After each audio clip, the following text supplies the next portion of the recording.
you. Here you are, Bertie. Who, thanks. And this is for you, Lionel, because you've been a good little boy. It isn't very big, is it? I wanted a dog. You wanted a dog? Well, I'll bring you a dog next year, Lionel. Dr. Watson. Yes, Mrs. Hudson. Look at the wrapping on these presents, Doctor. They're 20-pound notes. Great Scott. Cool, look what I got. Let me see. What? Cufflinks. Look, diamond and onyx ones, too, unless I'm not mistaken. I've got some pretty earrings. Look how they sparkle. Let me see, Elsie. Good gracious me. I swear these are platinum and rubies. And bundles going on. I want my earrings back. Give me back mine, too. Here you are. Dr. Watson, what do you suppose has happened? I don't know, Mrs. Hudson. Perhaps my toys are still at the bottom of the sack. I can't understand it. I wish Holmes were here instead of dozing in front of a bar in Baker Street.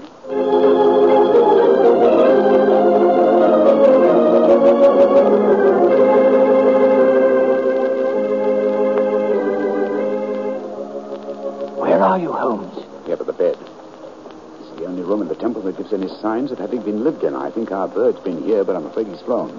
Wish Inspector Lestrade would get here. Strike a match, will you, Whitcomb? Yes, right. Here's a candle on the table. Ah, just as I feared. Look on the bed. A red coat and a beard. Yes, Lou the Lisper has discarded his disguise and gone, and with him, I fear, your valuable presents. Wait a minute. Here's a sack lying on the floor, perhaps. Oh, no, this isn't mine. Look what's in it. A toy dog, large box of chocolates, and a little girl's doll. Thunder! Well, this is Watson's sack. But how on earth could Lou the Lisper have got hold of it? Somewhere, somehow, he and Watson must have made an accidental exchange, and Lou the Lisper is no doubt trying to track Watson down at this very moment. We must work fast, Whittingham, or my friend's life and those of Mrs. Hudson and her relatives won't be worth a tinker's dam.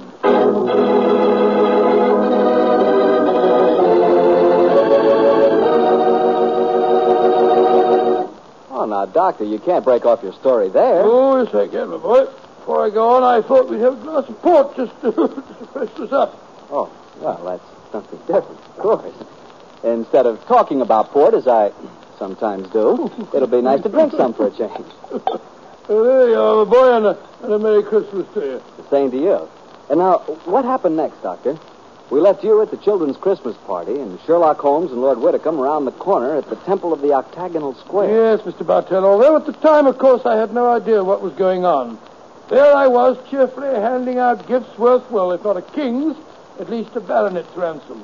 While outside the Temple of the Octagonal Square, Holmes and Lord Whitcomb were talking to Inspector Lestrade of Scotland Yard.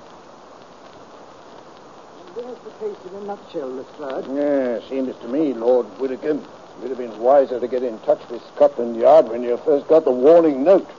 You could have nabbed him when he came to your house and pinched the sack of presents. Lestrade, this is no time for postmortems. We've got to reach Lou the Lisper before he finds Dr. Watson. Do you suppose he can do that, Holmes? It wouldn't be difficult. Lou the Lisper is nearly as clever as his master, Professor Moriarty.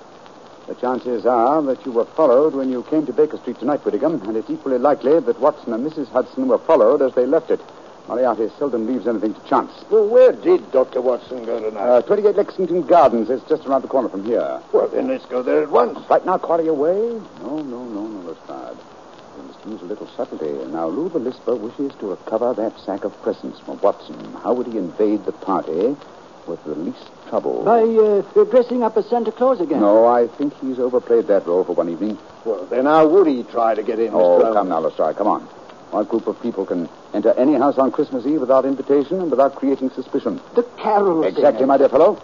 I shouldn't be at all surprised if at this very moment Lou the Lisper and some of his gang are singing carols outside 28 Lexington Gardens. Well, then what are we going to do? Form a rival choral society. How many men did you bring with you? 3.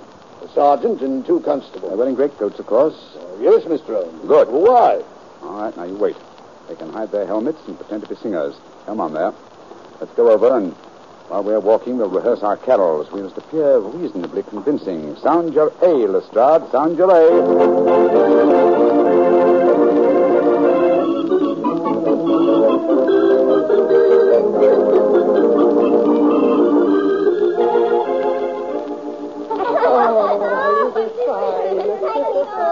Your back, Santa Claus? No, you mustn't make Santa Claus too tired. Oh, it's all right, Mrs. Hudson. Now, hop on, Lionel, hop on. There we go. Ooh, he can jump outside the door. Can't they come inside and sing for us, Santa Claus? Yes, of course they can. Ask them to come in, Mrs. Hudson, will you? sir. Come on, let me get on your back. No, take it easy. I want to see your reindeer, Santa. Reindeer, oh, they're up in the roof, Bertie. I'll climb up to see them. No, you mustn't. They're asleep. Oh, here are the carol singers. Now, don't forget. There you go. That's it. Good evening, gentlemen. Good evening, and Merry Christmas. Would you like to sing some carols for the children? And after that, I'm sure you'd like a little drop of something to warm you up. Oh, thank you, sir. We should like that. I've seen you before somewhere, my man. No, sir, I'm sure you haven't. Come on, men, let's sing Good King Wenceslas. Good King Wenceslas looked down on the streets of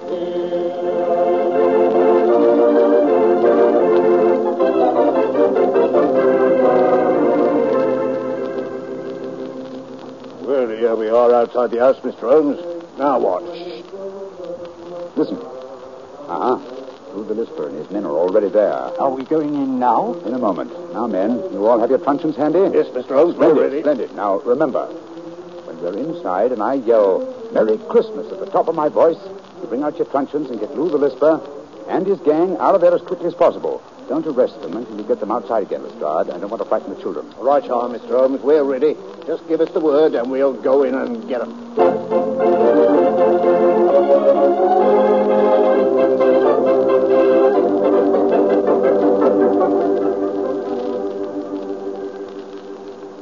Oh, that was very nice singing. And now, how about something to warm you up? That won't be necessary, Dr. Watson. See to the door, Sammy. Now, all of you, stay right where you are. Who are you? What do you think you're up to? Please don't be difficult, Doctor. All I want is the jewels out of my sack that you stole from me tonight. If you try and stop me, I shall have to hurt you. Why do you talk so funny? Have you got a cold like me? Shut up. Now, Doctor, where are the jewels? Oh, curse it. There are some more carol singers outside. Oh, tell them to go away, Lou. No, better let them come in. If we don't, they might get suspicious. All right, Lou. Suppose you know what you're up to. Now, no tricks, Doctor. If you try and give an alarm, I shall have to get rough with Well, I you. don't mind about that, but just remember that there are children here. You're going to hear before us, eh? What shall we all join in a little carol for a nipper, eh? All right. What do you want to sing? How about All Carol Angels Sing? All right. Come on, man. Let's sing. Angels sing, glory to the newborn King. Merry Christmas!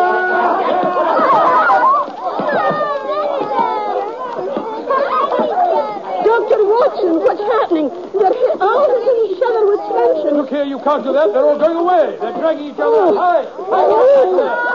Oh, my goodness, what's going to happen here? Holmes, what in thunder's going on? I'll explain to you later, old chap. Lestrade!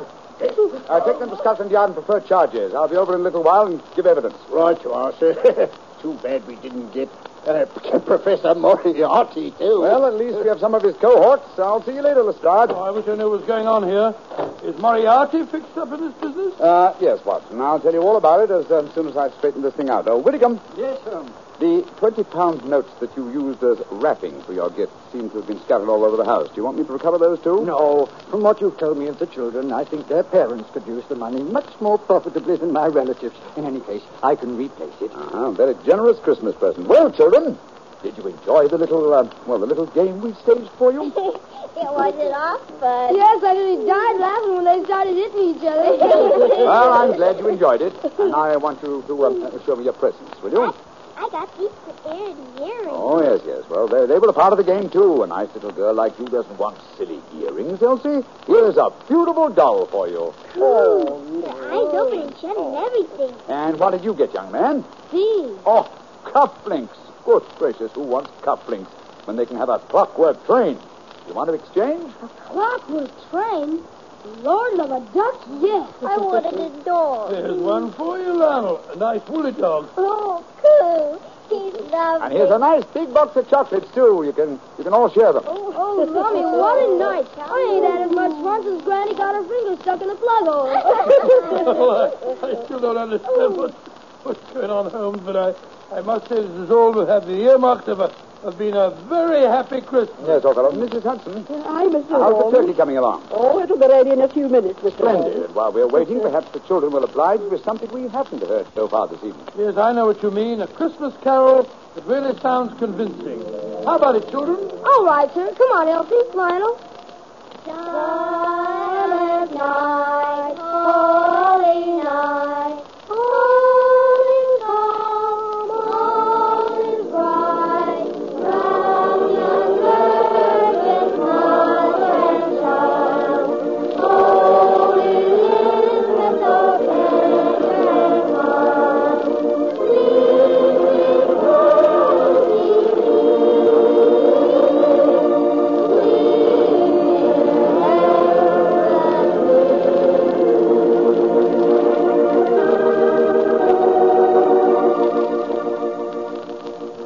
Doctor, that was a swell story.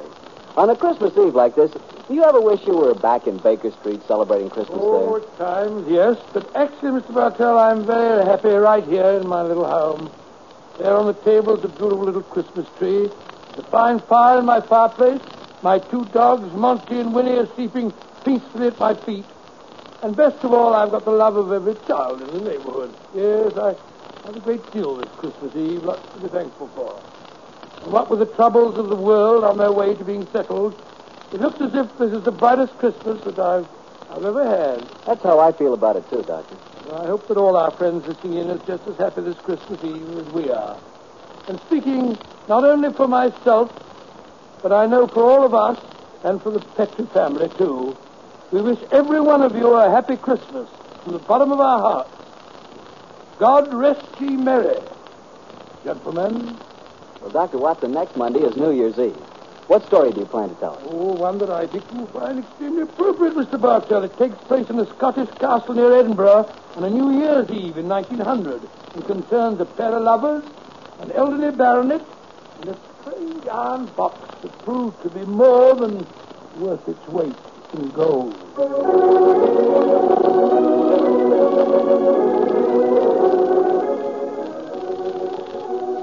Tonight's Sherlock Holmes adventure was written by Dennis Green and Anthony Boucher and was suggested by an incident in the Sir Arthur Conan Doyle story, The Adventure of the Blue Carbuncle.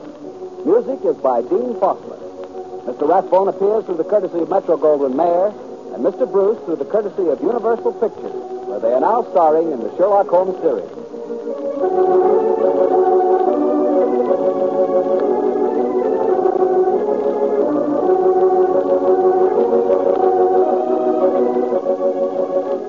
Petrie Wine Company of San Francisco, California, invites you to tune in again next week, same time, same station. Sherlock Holmes comes to you from our Hollywood studio.